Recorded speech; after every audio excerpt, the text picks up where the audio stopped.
All right, Rex, give it to me straight.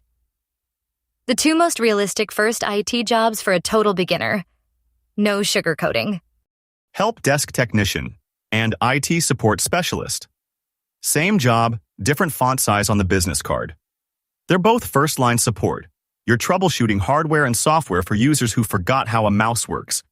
And they're the gateway into every other IT specialization. Wait, really? I thought the sexy entry level was cybersecurity analyst or cloud something. A lot of people think cybersecurity analyst or cloud jobs are the starting point, but in practice, those roles really want someone who's already logged time in IT support. You don't get to defend the network if you've never seen a ticket queue at 8 a.m. on a Monday. The most realistic first targets are help desk and IT support specialist. And here's what actually moves the needle in those roles. During your first 90 days, focus on learning the ticketing system, building relationships, and owning small wins, like handling common password resets or software installs with minimal supervision. At the 3-month mark, ask for a 90-day review. That's your feedback checkpoint. It not only shows initiative, it tells your manager you're serious about growing into one of those advanced roles. Okay, so what kind of money are we talking? You said entry level. That sounds like $35K in some places. Not that grim. For help desk, most Tier 1 roles land between $43,000 and $60,000, so you're not filling ramen bowls forever. And IT support specialists, median total pay in the US is about $71K, but that $71,000 tends to come when you're doing more than reading a script. You're owning issues and touching real systems like Active Directory. If you're still in password reset land, many support salaries start closer to $52,000, which is a solid floor for a first tech role. $71,000? For answering calls and resetting passwords? I know, $71,000 sounds high for resetting passwords. But here's the breakdown. The median for IT support specialists hits that mark because many of those roles involve deeper troubleshooting, system configuration, and even onboarding new users in Active Directory, skills you can start building before you land the job. For straight help desk, most Tier 1 positions land between $43,000 and $60,000, with some managed service providers pushing toward $60,000 to $70,000. The key is that these roles don't just pay you, they pay your career forward. Employers at this level prioritize attitude and communication as much as technical chops. So, if you can talk to humans and follow a troubleshooting process, you can compete even with candidates who have years of unrelated experience. Practical move. Aim to be handling common tasks with minimal supervision by your 3-month check-in, and schedule a 90-day review to course correct. That's how you make those salary numbers real, faster. So why do people act like help desk is a dead-end job? Why do people act like it's a dead-end job? Because you can absolutely get stuck if you never upskill. But here's the flip side. The data shows that employers for help desk and support roles prioritize attitude and communication over deep technical expertise. In fact, career sites confirm that companies expect to train newcomers in those roles, which means a beginner who can learn fast and document their work has a real edge. To make sure you don't stall, treat your first 3 months like a structured ramp-up. Aim to be handling common tasks with minimal supervision by the 3-month mark. Take ownership of a small project by day 90, and ask for a performance review to identify exactly what to learn next. That's how you turn a stepping stone into a springboard for network tech, cloud, or cybersecurity down the line. Speaking of process, what does a beginner actually need to know to land one of these? I'm assuming I built my own PC isn't going to cut it. The dossier lists CompTIA A+ as a beneficial cert for IT support roles. So where does the real skill checklist start? Spoken like a true gamer. No, you need a stack of fundamentals. Operating systems. Windows 10.11, Active Directory Basics, Group Policy, a little Linux command line, and Mac OS for flavor. That's a whole operating system buffet. But if I'm grinding for a help desk role, the research says Tier 1 lands around $43K, $60K. So which OS actually locks that in day 1? Don't fill up on dessert. The main dish is Windows. Most of your tickets will be Windows. That $43K, $60K salary band depends on you owning that OS. Then hardware.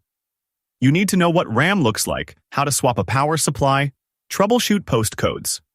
So We're talking physical hardware assembly, like cracking open a machine and swapping parts on a live ticket, not just watching a video.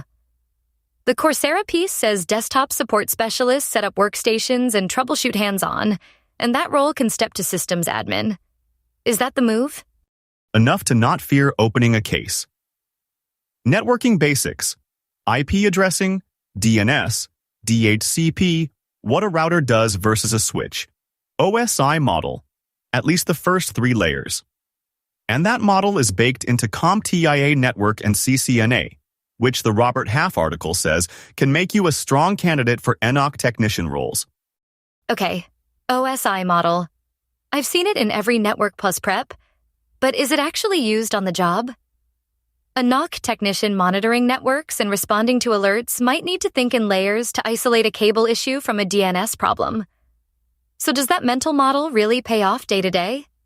You won't be writing poetry about it, but it frames every network problem. And there's a systematic troubleshooting approach. For instance, identify, research, test, implement, verify, document. That's the part that separates the reboot and pray crowd from someone who actually fixes things. And it's what a NOC tech, or service desk analyst, lives by. And what about tools? The research shows IT support specialists earn a median $71K, and they rely heavily on ticketing systems. Do I need to be an Excel wizard before I apply? Or is that something I pick up on the job like I'd hope?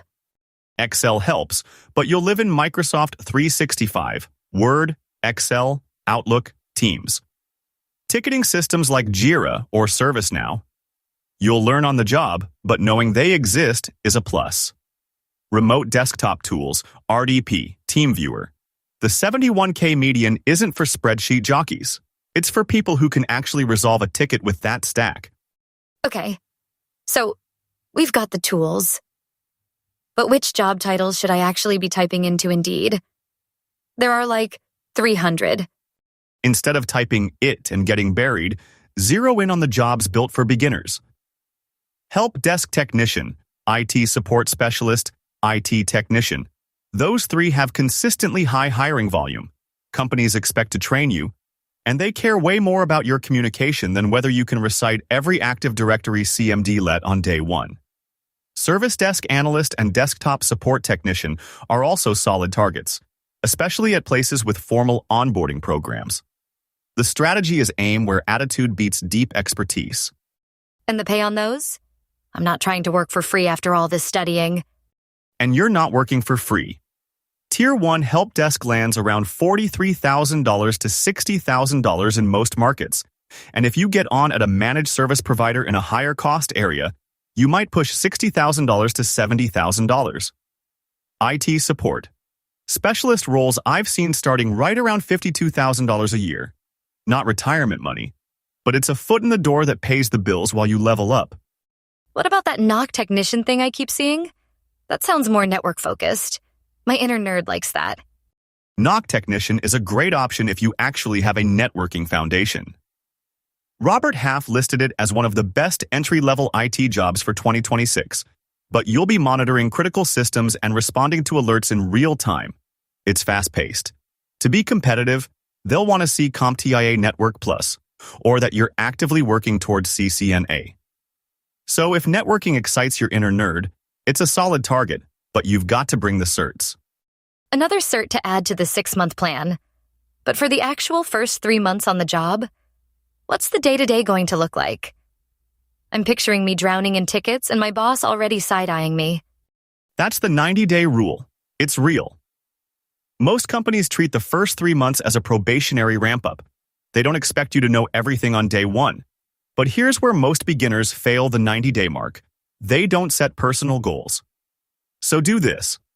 Set a target number of tickets you want to resolve independently, finish a small project from start to finish, and ask for feedback at that 90-day review. Show, don't just tell, that you're getting up to speed. That's how you turn the probation period into a launchpad. Okay, so it's more show improvement than be perfect instantly. That I can do. Exactly. It's about showing improvement, not perfection. Managers are watching how you build relationships, how you document your fixes, and whether you stay calm when the printer spits out a cryptic error for the third time in one morning.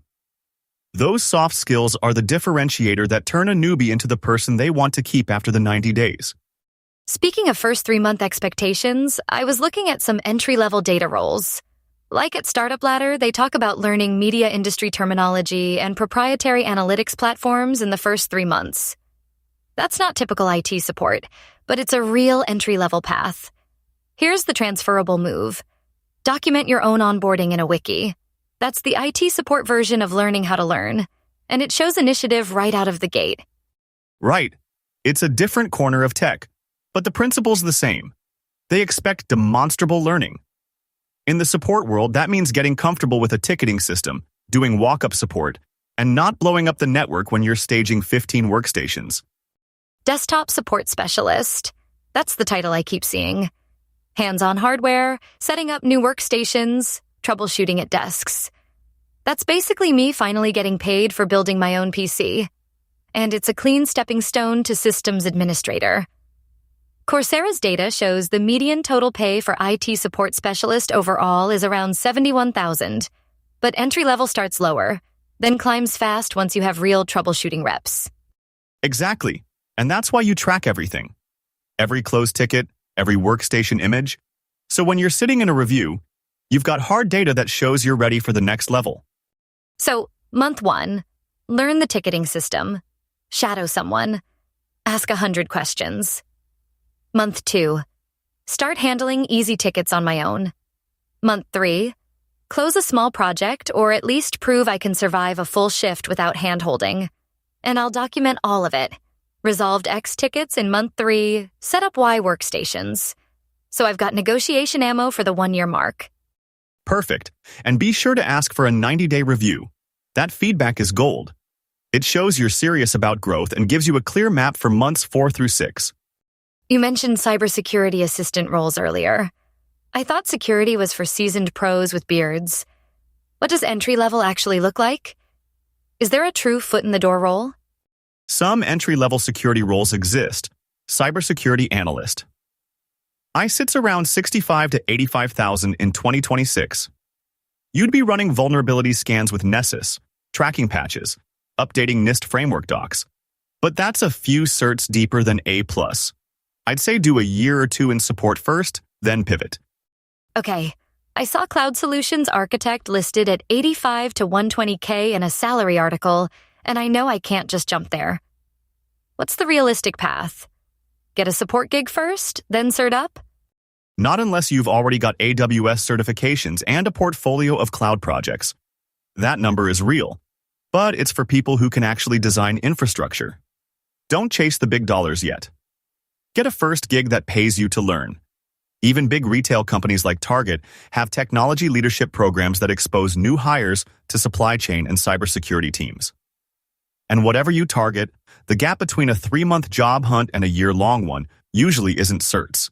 It's applying consistently, tailoring your resume, and actually talking to humans in the industry. The CCI training article says by the 3-month mark, you should aim to handle common tasks with minimal supervision. So once someone lands that help desk job, what's the 90-day probation period really about? It's a real evaluation window. Most orgs treat those first 90 days as a built-in ramp. They expect you to learn the systems, not set the network on fire. By month 3, you should be resolving a certain number of tickets solo or completing a small project. The CCI training piece recommends setting personal goals and asking for a 90-day review to get concrete feedback. Document your wins early so you can show progress instead of just hoping the boss noticed. So, with all these entry-level titles out there, help desk, NUC technician, product support specialist, how do you pick the right one when you're starting from zero professional experience? Ava, when you're starting from zero, you target the roles that value attitude over deep expertise. Help desk and IT support specialist are still the most realistic first targets for a beginner. Companies expect to train you, and hiring volume is high. Pay starts around $52,000 a year, often landing in the $43,000 to $60,000 range depending on the market. Desktop support gives you more hands-on hardware, while a NOC technician role puts you in a network operations center watching alerts. Great if you've got a networking cert. If you enjoy explaining tech, product support can be a strong bridge. The key is picking the environment that matches how you learn best, not chasing the highest starting salary. Wait, NOC technician. Monitoring networks in real time with alerts flying. Robert Half says they accept candidates with a networking foundation, but is that really entry level if all you've got is a CompTIA A+? It's entry level but fast-paced. NOC roles usually want a networking foundation, network or a CCNA in progress. I've seen people pivot from help desk into a NOC after a few months, especially if they built a home lab with some old switches and routers. The real value is that NOC experience makes you a much stronger candidate for network admin or cybersecurity analyst roles down the line. So you might start at help desk, build that networking muscle, then slide in. Or go straight for a NOC if you've got the certs and lab time. You mentioned labs earlier. For a Tier 1 help desk role, password resets, ticket queues, what does a home lab actually look like that an employer cares about? Ava, you asked what a home lab looks like for a Tier 1 help desk role. It doesn't need to be extravagant. Spin up a Windows Server trial in a VM, add a few users in Active Directory, practice resetting passwords and mapping network drives. Document how you set up a ticketing tool like OS Ticket and put a troubleshooting playbook on a GitHub repo. Employers want to see that you've actually done the thing, not just read about it. Combine that with consistent applications and some networking, and you'll look like someone who's already in the IT mindset before day one. That's your real advantage. All right. If someone's watching right now and wants to get a step ahead tonight, what's the one lab project they can finish in an evening that will actually move the needle on a help desk application? If someone's watching right now and wants to get a step ahead tonight, here's the one project that moves the needle. Spin up a Windows Server trial VM, create 5 users in Active Directory, reset a password, and document the whole process in a GitHub README. You can knock out that project in one evening. A hands-on demo like that shows more initiative than a stack of bullet points on a resume. Grab the free lab setup guide in the description. It walks you through every step. See you next time.